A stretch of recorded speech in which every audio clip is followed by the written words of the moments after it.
এই মুহূর্তে চোখ রাখুন আইএসপি নিউজ বাংলা। বিধায়ক নওশাদ সিদ্দিকীকে খুনের হুমকি, মেরে দেওয়ার হুমকি, গলা কেটে দেওয়ার হুমকি। একদমই ঠিকই শুনছেন। নওশাদ সিদ্দিকী যখন বিধানসভায় যাওয়ার উদ্দেশ্যে রওনা হচ্ছেন, তখন কিন্তু একটি নাম্বার দিয়ে নওশাদ সিদ্দিকীকে ফোন করা হয়। তখন কিন্তু ফোন করার পরে কিন্তু নওশাদ সিদ্দিকীকে খুন করে দেওয়ার হুমকি।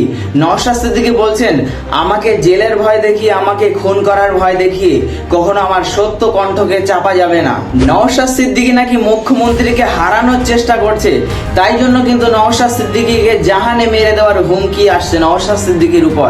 নওশাদ সিদ্দিকী বলছেন, আমাকে জেলের ভয় দেখিয়ে, আমাকে খুন করার ভয় দেখিয়ে আমার কণ্ঠকে রোধ করবে, এমনটা কিন্তু দিবারাত্রের স্বপ্ন দেখার মতোই হবে বললেন নওশাদ সিদ্দিকী। চলুন আমরা তার মুখ থেকে সম্পূর্ণ কি হয়েছিল সেটা সম্পূর্ণ শুনে নেই।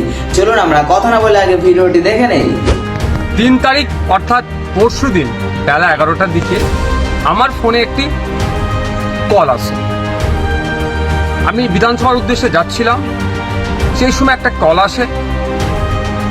কলটা রিসিভ করার পরে রীতিমতো আমাকে শাসানি দেওয়া হয়, আমাকে হুমকি দেওয়া হয়, আমাকে মেরে ফেলবে, আমাকে খুন করবে, আমার গলা কেটে নেবে, আমি কেন বাড়াবাড়ি করছি, আমি নাকি মমতা ব্যানার্জিকে হারাতে চাইছি, এই ধরনের একাধিক কথা বলে, যেটা আমাকে থ্রেট দেওয়া হয়, প্রাণনাশের হুমকি দেওয়া হয়। আমি যাতে এই যে লড়াইটা করছি সমাজের জন্য, তা থেকে যাতে পিছিয়ে আসি, এই ধরনের ভয় দেখানো আমাকে হচ্ছে। আমি এই বিষয়টা নিয়ে কনসার্ন ডিপার্টমেন্টাল যারা আধিকারিক আছেন তাদের কাছে চিঠি করেছি, তাদেরকে জানিয়েছি এফআইআর হিসাবে ট্রিট করার জন্য। নাম্বারটা দিয়েছি, কোন অ্যাড্রেস কোথা থেকে বলেছে সেইগুলো প্রোভাইড করেছি। আমি আশা করছি রাজ্য সরকারের, রাজ্য প্রশাসন এটা সত্য উদ্ঘাটন করবে।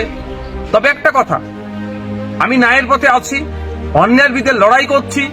তিলোত্তমা থেকে শুরু করে সাবির মল্লিকের যেভাবে হরিয়ানাতে পিটিয়ে খুন করা হলো, তার বিরুদ্ধে কথা বলেছি।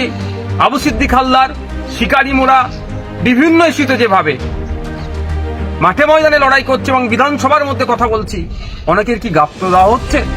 আমাকে থ্রেট দেওয়া হচ্ছে? আমাকে কি চুপ করে যেতে বলা হচ্ছে?